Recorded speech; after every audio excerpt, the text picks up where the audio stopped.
I didn't scream. I didn't cry. I smiled. Because the moment my daughter-in-law put my suitcase by the front door of my own house, I knew something she didn't. Old women don't break easily. We remember. Sit with me for a second, sweetheart. Let Grandma tell you how betrayal really looks when it wears a polite smile. My name is Margaret Collins. I'm 72 years old. That house behind me? I paid for it. Every brick. Every nail. My late husband and I built our entire life inside those walls. Birthdays. Funerals. Prayers whispered at midnight when the bills didn't add up. That house was never a gift. It was earned. After my husband passed, the house got quieter. Not lonely, just quieter. And then my younger sister Evelyn lost her husband too. A widow. No kids. No savings. Just grief and a small suitcase. So I did what sisters do. I opened my door. Stay with me, I told her. We'll figure it out together. And we did, or so I thought. For a while everything felt normal. Two old women sharing morning coffee, talking about the past, laughing about things that didn't matter anymore. But then Linda started counting. Linda is my son's wife. She doesn't count memories, she counts expenses. Groceries. Electricity. Water. Space. She'd smile and say things like, "Mom, prices are crazy these days, huh?" Or, "Two elderly people living together can be expensive." Expensive. Like love comes with a receipt. My son? He stayed quiet. Always quiet. That silence was louder than any argument. Then one afternoon, Linda finally said what she'd been rehearsing. "Mom, your sister is not your responsibility." I laughed. I really did. I thought it was a joke. "She's my blood," I said. "That doesn't expire." Linda didn't laugh back. Weeks passed. The air in the house changed. Suddenly, the lights were used too much. The groceries were wasteful. The guest room Evelyn slept in was needed. Needed for what? For their future. And then came that day. I came home from church, Bible still in my hand, and saw my suitcase sitting by the front door. Not Evelyn's. Mine. I stood there for a second, confused, like the world had shifted just enough to make me dizzy. "What's this?" I asked. Linda crossed her arms. Calm. Cold. Prepared. "Mom, we've already discussed this." Discussed what? She spoke slowly, like she was explaining something to a child. "You and Evelyn can't stay here anymore. The expenses are too much. This house needs to be for our family." Our family. I looked at my son. "Say something," I whispered. He didn't. Behind me, Evelyn started crying, apologizing again and again like she had committed a crime just by breathing. That's when the truth hit me like ice water. I wasn't being asked to leave. I was being removed. From the house I paid for. From the walls that held my marriage. From the life I built. Linda leaned in closer and said softly, "Mom, let's not make this ugly." Oh honey. That was the moment something inside me woke up. Because they thought I was old. They thought I was tired. They thought grief made me weak. They had no idea. That night, Evelyn and I slept on a borrowed couch. My sister cried herself to sleep, whispering apologies that broke my heart. I didn't cry. I stared at the ceiling and smiled. Because I remembered something very important. That house. It was still legally mine. And Linda? Linda had just made the biggest mistake of her life. They thought throwing me out would end the story. They didn't know it was just the beginning. Because the next morning, I started planning how to take everything back. I didn't rush back to the house. No yelling. No phone calls. No begging. That's the first thing young people don't understand about women my age. When we go quiet, it's not weakness. It's calculation. The morning after we were thrown out, Evelyn woke up crying again. Her eyes were swollen, her voice shaking. "I'll leave," she said. "I don't want to destroy your family." I held her hand. "No," I told her. "You didn't destroy anything. You just exposed it." She didn't understand yet. That was okay. I did. Because while Linda thought she had won, she had forgotten one very important thing. I was the one who signed every paper in that house. I was the one who paid the mortgage, the taxes, the insurance. Linda had access to the kitchen, not the ownership. So I did something that surprised even myself. I went back to church. Not to pray. To listen. Old women hear things. People talk around us like we're furniture. They forget we're still sharp. And that's when I heard it. Linda had been telling people I was confused. That I was declining. That I couldn't manage finances anymore. Oh. That's when I understood the real plan. They weren't just throwing me out. They were building a story. One where I was too old to fight back. So I played my part. I called my son. My voice was soft. Shaky. I let it tremble just enough. I'm sorry, I said. Maybe you're right. Maybe I've been too much. Silence on the line. Linda picked up the phone. Oh, Mom, she said sweetly. We just want what's best for you. Best for me. I swallowed my pride and said, I'll need a few things from the house. Just some papers. She agreed immediately. That's when I knew she thought she had me. When I walked back into my house, Linda stood in the kitchen like she owned the place. My furniture. My walls. My memories. I didn't look angry. I looked tired. I went straight to my bedroom.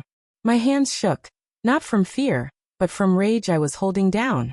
Inside my old filing cabinet were documents Linda never touched because she didn't understand them. The deed. The trust paperwork. The original ownership records. Everything was in my name. Only my name. I slipped them into my bag slowly. Carefully. Like I was stealing my own life back. Before leaving, I paused in the hallway and looked at Linda. Thank you for letting me grab my things, I said. She smiled. That smile haunted me. Because she had no idea what I was carrying out of that house. That afternoon, I sat across from a lawyer. He was young, confident, polite. He read the papers once, then twice. Then he leaned back and said something I will never forget. Mrs. Collins, legally, they have no right to remove you from that house. I felt my chest tighten. And your daughter-in-law, he continued, has crossed a line. I asked quietly, what line? Elder displacement, he said. Coercion. Possibly financial manipulation. I didn't smile. But inside, something powerful settled into place. I wasn't fighting blind anymore. I was fighting with the law on my side. That evening, Linda posted a photo online. Her kids in my living room. Caption. New Beginnings, Red Heart. I stared at that picture for a long time. She thought the house was hers. She thought the story was over. But here's the truth, sweetheart. Revenge doesn't come loud. It comes official. Linda didn't know it yet. But the next letter delivered to that house wouldn't be mail. It would be a legal notice. And once that envelope was opened, everything would start falling apart. I didn't go back to the house when the letter arrived. That part matters. Because revenge doesn't need an audience. It needs timing. The lawyer told me, if you want this done right, don't warn them. Let the paper speak. So I let it. That envelope landed on my front porch on a Tuesday morning. Thick. Official. No smiley faces. No polite excuses. Just truth. Inside it were words Linda had never expected to read about herself. Unlawful eviction. Elder coercion. Immediate vacate notice. I didn't see her face when she opened it. But I heard about it. Oh, I heard everything. My neighbor Mrs. Jenkins called me first. Margaret, she whispered like she was sharing a crime. Your daughter-in-law is outside yelling into her phone like the house is on fire. Apparently Linda read the letter 3 times. Then screamed. She stormed through my living room, waving that paper like it had personally insulted her. My son stood there frozen. Same silence, different day. She can't do this. Linda shouted. This is our home. That's when my son finally spoke. No. Mom owns the house. Too little. Too late. Linda's voice dropped into something ugly. She's old, she snapped. She doesn't even live here anymore. And that right there, was the sentence that sealed her fate. Because the law doesn't care how loud you are. It cares who's right. My lawyer called me that afternoon. They're panicking, he said calmly. Your daughter-in-law contacted 3 attorneys already. None of them will touch this. I asked why. He paused, then said, because the paper trail is clean. And she's not. Turns out Linda had been planning longer than I realized. She'd told people I was declining. She'd hinted that I might need guardianship. She'd started positioning herself as the decision-maker. All without my consent. All without my signature. The lawyer said softly. They were preparing to erase you legally. Erase me. At 72. After a lifetime of surviving. I hung up the phone and sat quietly. Evelyn watched me from across the room, nervous. Are we okay? She asked. I smiled. We're more than okay. That night, my son called. His voice cracked. Mom. I didn't know it would go this far. I let the silence stretch. I know, I said finally. That's the problem. He asked if we could talk. I told him we already were. Then Linda grabbed the phone. Her tone had changed. No squeakness. No fake concern. Just fear. You're really doing this? She asked. Yes. You're going to destroy your own family? I answered calmly. You destroyed it the moment you thought I wouldn't fight back. She started crying. Real crying this time. I was just trying to protect my kids, she said. I didn't raise my voice. You threw a grandmother out of her own house, I said. Don't talk to me about protection. The call ended shortly after. 2 days later, another letter arrived. This one wasn't from my lawyer. It was from Linda. Handwritten. Messy. Apologetic. She said she misunderstood. That she panicked about money. That she never meant to hurt anyone. I folded the letter slowly. Not angry. Not sad. Just finished. Because here's something nobody tells you. When someone shows you who they are, believe them the first time. The court date was set. I didn't tell Linda something important. I didn't just want my house back. I wanted the truth on record. Linda thought this was about property. She didn't know the judge would ask one question that would expose everything. And when that question was answered, there would be no hiding left. I wore the same blue cardigan to court that I used to wear to parent-teacher meetings. Not because I was nervous. Because I wanted them to remember who I was before they decided I was disposable. The courtroom was colder than I expected. Not emotionally, physically. That kind of cold that seeps into your bones and makes you sit up straighter whether you want to or not. Linda sat 2 rows ahead of me, stiff as a statue. My son sat beside her, hands folded, eyes red. He hadn't slept. I could tell. I knew that face. I raised it once. Evelyn squeezed my hand. You okay? She whispered. I've been okay my whole life, I said. This is just paperwork. When the judge entered, everyone stood. He was older. Gray hair. Calm eyes. The kind of man who has seen every version of human nonsense and no longer reacts to it. Good. Linda's lawyer spoke first. He said words like miscommunication, family misunderstanding, financial stress. He said Linda was acting out of concern. He said I had temporarily relocated. Temporarily relocated. Like I had gone on vacation instead of being pushed out with a suitcase. Then my lawyer stood. He didn't raise his voice. He didn't dramatize. He just told the truth. He laid out the deed, the tax records, the utility bills, the timeline. And then he said the words that changed the room. Your Honor, this was not a disagreement. This was an unlawful removal of an elderly homeowner by individuals with no legal authority. Linda shifted in her seat. The judge leaned forward. And then he looked at me. Not Linda. Not my son. Me. Mrs. Collins, he said gently. Can you tell the court why you left your home? I stood slowly. Every joint complained. Every memory stood with me. I didn't leave, I said. I was told I wasn't allowed to stay. The room went silent. The judge nodded once, then turned to Linda. That's when it happened. The question. Mrs. Harris, he said calmly. On what legal basis did you believe you had the authority to remove Mrs. Collins from her residence? Linda opened her mouth. Closed it. Her lawyer leaned in, whispering. She shook her head. She started. We were just trying to manage expenses. The judge raised his hand.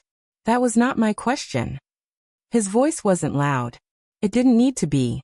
Did you possess ownership? Power of attorney? Guardianship? Linda's face flushed. No, she said. The judge waited. That silence felt like gravity. And yet, he continued, you packed her belongings and placed them outside the home she legally owns. Linda's voice cracked. She's old, she said.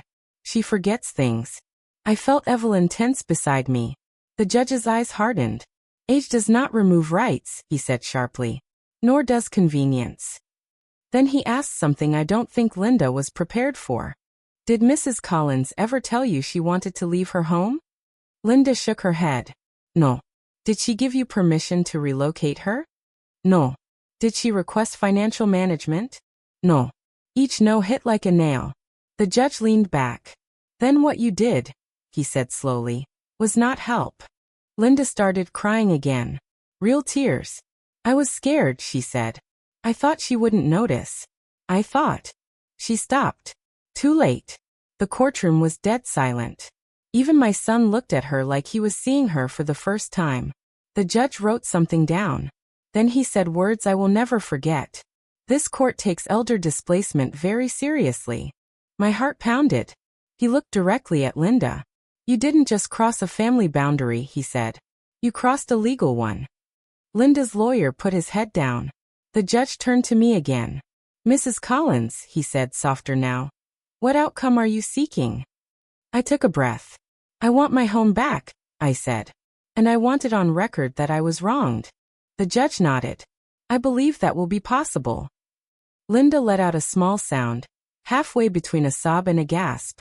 But then the judge added something else. Something unexpected. And we will also be reviewing whether further protections are required to ensure this does not happen again.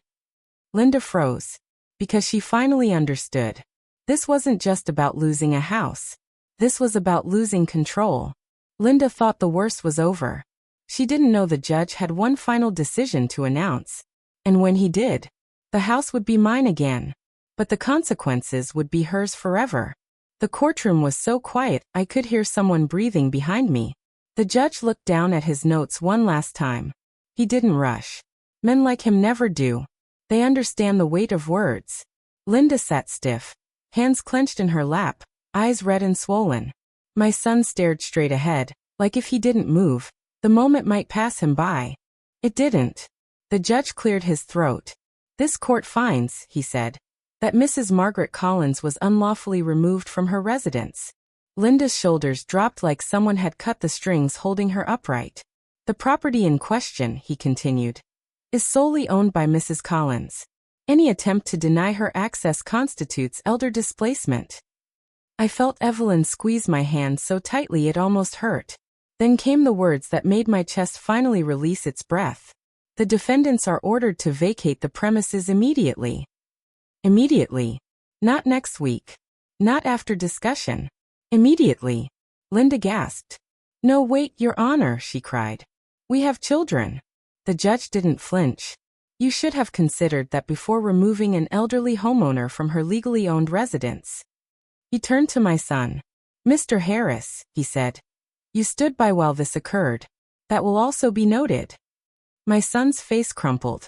He nodded, unable to speak. The judge wasn't done. Additionally, he said, this court recommends protective measures to prevent future interference in Mrs. Collins' autonomy. Linda's lawyer whispered urgently to her.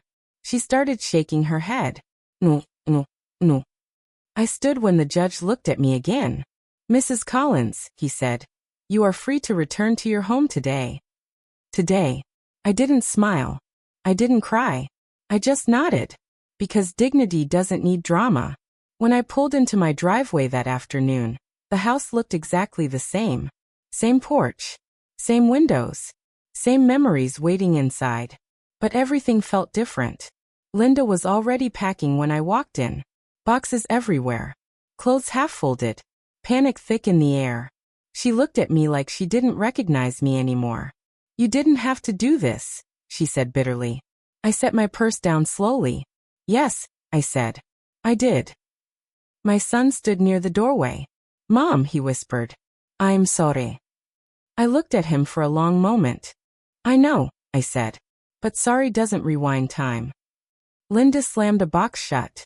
You ruined us, she snapped. I walked past her. No, I said calmly. I stopped you. That night, Evelyn and I slept in our own beds again. I made tea in my kitchen, sat in my chair, touched the walls like they might disappear if I didn't remind them I was back. I thought it was over. I was wrong. Because revenge isn't always loud. Sometimes it waits. I had my house back. But what Linda didn't know was this. The video I recorded during everything was already uploaded. And America was about to hear my side of the story. I didn't plan to make a video. That's the funny part. I didn't sit there thinking about views or likes or algorithms. I didn't even know how half those apps worked. I just knew one thing. If I stayed quiet, someone else would tell my story for me. And they would lie.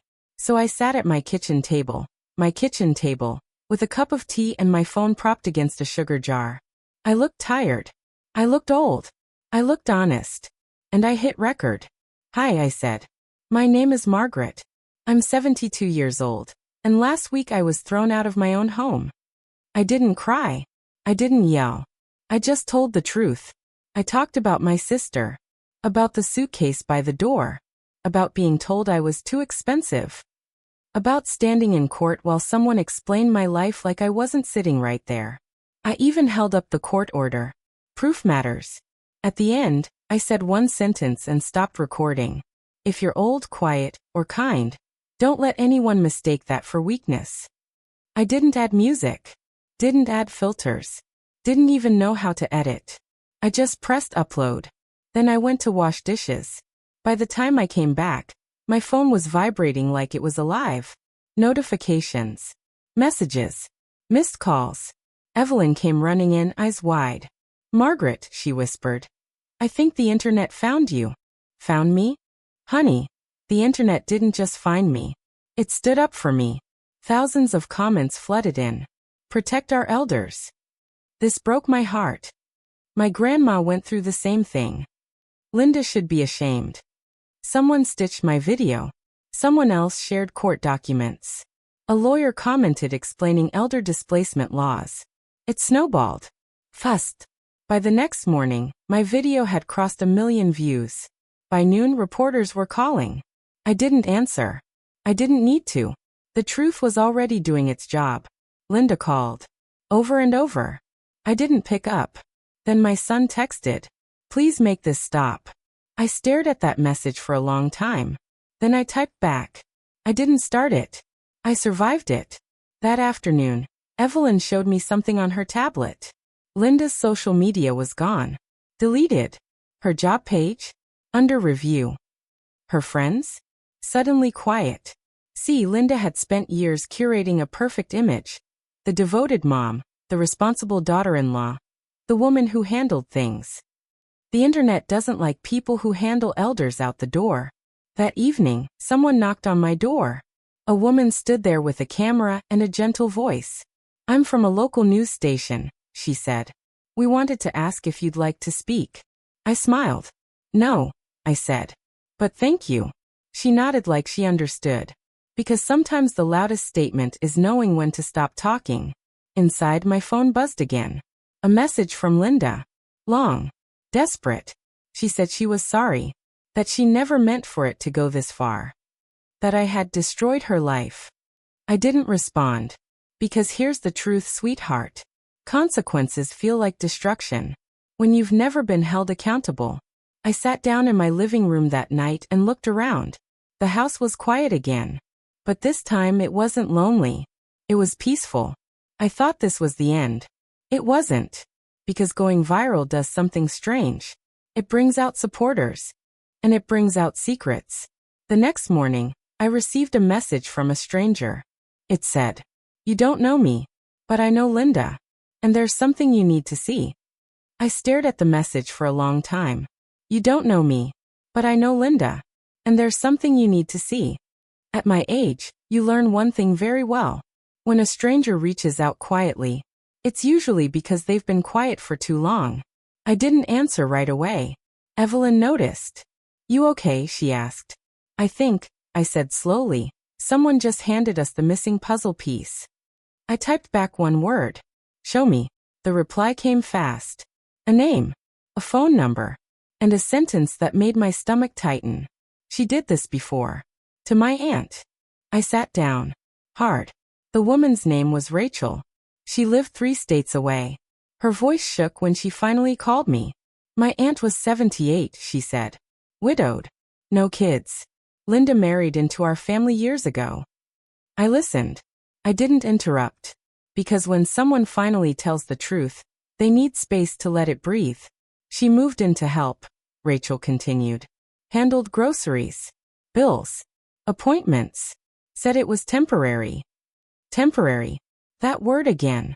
Then suddenly, Rachel said. My aunt was confused. Forgetful. Unsafe to live alone. I closed my eyes. Linda convinced her to sign papers, she whispered. We didn't find out until it was too late. My heart started pounding. What papers? I asked. A power of attorney. Guardianship documents. Everything was legal, but manipulated. Rachel sent me photos. Court filings. Emails. Old texts. The pattern was unmistakable. Move in. Gain trust. Create doubt. Take control. My hands shook as I scrolled. How did it end? I asked. Rachel exhaled. My aunt died 6 months later. In assisted living. Alone. The room felt smaller. Linda hadn't just crossed the line with me. She had practice. I thanked Rachel quietly. She said something I'll never forget. When I saw your video, she said, I finally realized it wasn't just my family. It was her. That night, I didn't sleep. Not from fear. From clarity. Because now I understood something very important. Linda didn't panic. She followed a pattern. And patterns don't stop unless they're exposed completely. The next morning, my lawyer called. I've been contacted, he said carefully, by another firm. My heart skipped. About what? About Linda. I closed my eyes. She's being investigated, he continued. Not just for your case. For possible prior elder manipulation. I whispered, so I wasn't the only one. No, he said. You were just the one who spoke. That afternoon, my son came over alone. No Linda. No excuses. He sat across from me, hands shaking. I didn't know, he said. I swear. I believe you, I said. But belief doesn't erase damage. He looked up, eyes wet. She did this before, didn't she? I nodded. He covered his face. My God. I reached across the table and touched his hand. This ends with me, I said. Not because I'm special. Because I refused to disappear. That evening, Rachel sent one last message. They're reopening my aunt's case. I set my phone down and stared at the wall. This wasn't revenge anymore. This was responsibility. Linda thought losing the house was her punishment. She didn't know the past was coming back for her. And when it did, it wasn't going to knock politely. The investigator didn't look like I expected. No suit. No badge on display. Just a notebook, tired eyes, and a voice that carried too much truth. Mrs. Collins, he said gently. You can end this anytime. I stared at him. End what? He hesitated. The investigation, he said. Your case is strong. The house is returned. Public attention is intense. If you withdraw cooperation, things quiet down. Quiet down. That word again. I had lived quietly long enough. I didn't start this, I said. But I won't stop it either. He nodded, like he'd expected that answer. Then I need to ask you something difficult. I braced myself. When did you first notice someone trying to make you feel small? The question hit deeper than I expected. I thought about Linda correcting me, second-guessing me, watching me sign things she explained. It wasn't one moment, I said. It was a pattern. He wrote that down. Across town, Linda was being questioned too. I didn't see it, but I heard about it. She denied everything. Called it coincidence. Said she was misunderstood. Then they showed her Rachel's evidence. The color drained from her face. She's lying, Linda said. But her voice shook. Because liars recognize exposure when it walks in. That evening my son came again. He looked smaller than I remembered. They asked me questions, he said quietly. About finances. About decisions. I nodded. They think I knew, he whispered. I met his eyes. You knew enough to stay silent. That truth landed hard. I loved her, he said. I know, I replied. But love doesn't cancel accountability. Later that night, Linda called from an unknown number. I almost didn't answer. Almost. Margaret, she said. No sweetness left. Just panic. Please. I closed my eyes. They're twisting everything, she said. You know I didn't mean it like this. I didn't raise my voice. Meaning doesn't erase impact. You could make this stop, she whispered. You're powerful now. Just say it was a misunderstanding. That sentence told me everything. She didn't want forgiveness. She wanted control back. I won't lie, I said. There was silence. Then anger. You're doing this because you hate me, she snapped. No, I said calmly. I'm doing this because someone has to. She hung up. I sat in the dark for a long time after that. Evelyn brought me a blanket. You okay? She asked. I am, I said. But this isn't about me anymore. The investigator called the next morning. They're moving forward, he said. Charges are being considered. I swallowed. Will I have to testify? Yes. I thought of Rachel's aunt. Of women who never spoke. Of men who assumed silence meant consent. I'll testify, I said. He paused. Are you sure? I looked around my house. My walls. My life. I've been sure my whole life, I said. I just didn't always say it out loud. That night, I opened my laptop and started writing. Not a statement. A letter. To every woman who had ever been told to be quiet. The court date was set. Linda thought this would be her last chance to explain herself. She didn't know the courtroom would hear more than just my story. The courtroom was full this time. Not just lawyers. Not just family. People. Strangers. Women sitting with their hands folded tight. Eyes fixed forward like they were holding themselves together with willpower alone. I recognized Rachel immediately. She sat 3 rows behind me. When our eyes met, she nodded once. That nod carried years of silence.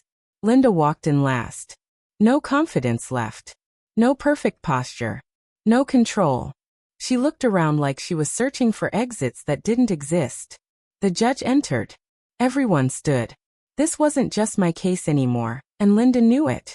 The prosecutor began calmly. This court will hear testimony regarding a pattern of elder manipulation and coercion. Pattern. That word echoed through the room. I was called first. I stood slowly and took the oath. My voice didn't shake. I was removed from my home without consent, I said. I was told I was expensive. Confused. In the way. I looked directly at Linda. She thought I'd stay quiet. The judge nodded. Then Rachel was called. She told her aunt's story. The trust. The documents. The isolation. The assisted living facility. Her voice broke once. Just once. Then another woman stood. Then another. Different states. Different houses. Same story. Linda's lawyer objected twice. The judge overruled both times. By the 4th testimony, Linda was crying openly. By the 5th, she stopped crying. That's when fear takes over. The prosecutor turned to the judge. Your Honor, this establishes intent. Linda shook her head violently. No, she whispered. No, no, no. Then the judge did something unexpected. He looked at Linda and said, You may speak. She stood. Her hands trembled. I was helping, she said. They needed someone. The room was silent. The judge asked one question. Did any of them ask you to take control? Linda didn't answer. Did any of them give informed consent? Silence. That silence was louder than shouting. The judge nodded slowly. And then he said the words that changed everything. This court recognizes predatory behavior. Linda collapsed into her chair. My son stared at the floor. Tears streaming freely now. I felt something strange in my chest. Not joy. Relief. Because the truth was no longer mine to carry alone. The prosecutor turned one last time. Mrs. Collins, he said. Do you have anything to say before we conclude? I stood. I looked at the women behind me. I wasn't brave, I said. I was tired of disappearing. I turned to Linda. You didn't break me, I said. You woke me up. The judge raised his hand. We will now recess before sentencing. Linda's head snapped up. Sentencing. That word finally landed. She wasn't walking away from this. Linda thought the worst was over. She didn't know the judge had already decided her fate. And tomorrow, I would walk back into that courtroom for the final time. The courtroom felt different that morning. Quieter. Heavier. Like everyone already knew how this would end. They were just waiting for the words to catch up. Linda sat at the defense table, smaller than I'd ever seen her. No makeup. No confidence. Just a woman finally facing the weight of her own choices. The judge entered. We stood. He didn't waste time. This court has reviewed the evidence, he said. Testimony from multiple victims establishes a clear pattern of exploitation. Linda closed her eyes. This is not misunderstanding, he continued. This is manipulation. He spoke slowly, carefully. Mrs. Harris, you used trust as a weapon, age as a weakness, and silence as permission. Every word landed. You are hereby sentenced according to the maximum allowed under elder exploitation statutes. Linda sobbed. My son bowed his head. I didn't react. Because justice doesn't need applause. The judge turned to me. Mrs. Collins, he said gently, your courage protected more than your own rights. I nodded. I just told the truth, I said. Court adjourned. That afternoon, I unlocked my front door again. Not because I had to, because I wanted to. Sunlight spilled across the floor like it had been waiting. Evelyn stood beside me, smiling through tears. We're home, she whispered. Yes, I said. We are. Life didn't magically become perfect. My son and I are still healing. Trust takes time. But he shows up now. He listens. That matters. Sometimes strangers still stop me in the grocery store. You're the grandma, they say. I smile. I'm just a woman who didn't stay quiet. I keep that video up. Not for fame. For the woman watching late at night, wondering if she's imagining things. You're not. Here's what I've learned, sweetheart. And this is where I leave you. Getting old doesn't make you weak. Being kind doesn't make you foolish. And silence doesn't mean consent. I got my house back. But what I really reclaimed was my voice. And once a grandmother finds her voice, the world listens. They thought my story was over because of my age. Turns out, it was just getting started. If this story touched your heart, please like and subscribe. You never know who needs to hear this next.